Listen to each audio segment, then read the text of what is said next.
so we're going to talk about how to use the number roll. And if you look, it is 0 to 100. I can get it unrolled. Okay, and so many things that you can do is you can work on number ID, to where you can work on from 0 to 9 at one point and just lay that part. And you can see I'm taking my hand and I'm kind of screening what they don't need. And I could, in my small group, say, okay, can someone find the 6? Can someone find the 3?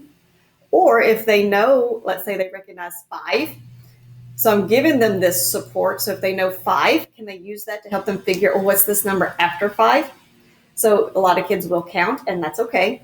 But it's to start getting the symbol with the verbal. So one way is just to use for number ID. Another one is for counting. Again, offering support. And so you can keep everything visible and start at 0 and count forwards as far as you need to go, wherever they are in what range. Okay. And then you can get to where, let's say, they're ready for some screening.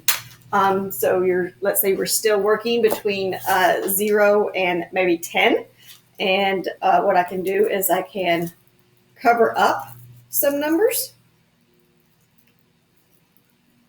and have them count. And still, can they figure out what did I hide? So again, have some support, but I've offered some screening. Another way to screen when we're still just working on the sequencing of counting is to have a numeral screen. And so basically just thread your numeral row through the screen. And so this way, they only see one number at a time. And so if they can see the 2, can they figure out what comes next? And then if they are struggling, then I can kind of give a little bit of this visual support there. You see where they can kind of see the beginning of the 3 to help them figure it out. That way I'm not necessarily having to give them the answer. They can't just see it. So this makes it a little less supportive, but then we can count to whatever the magic number is, and whatever we do forwards, then we can do backwards. Okay. So a screen for the numeral roll when they're ready. I also use this to teach the families.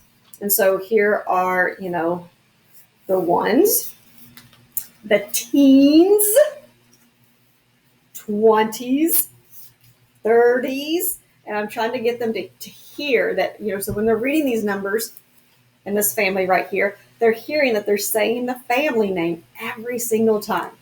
Of course, the teens are the tricky ones, where you don't say teen until later on, but we still want them to know those family names. And so you can teach the family names, and because the colors alternate, it kind of helps them.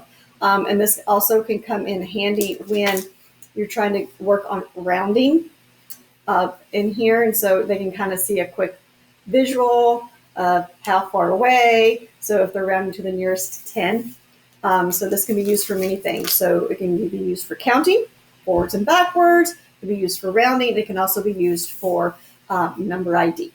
Okay, so that's a great tool for many, many lessons.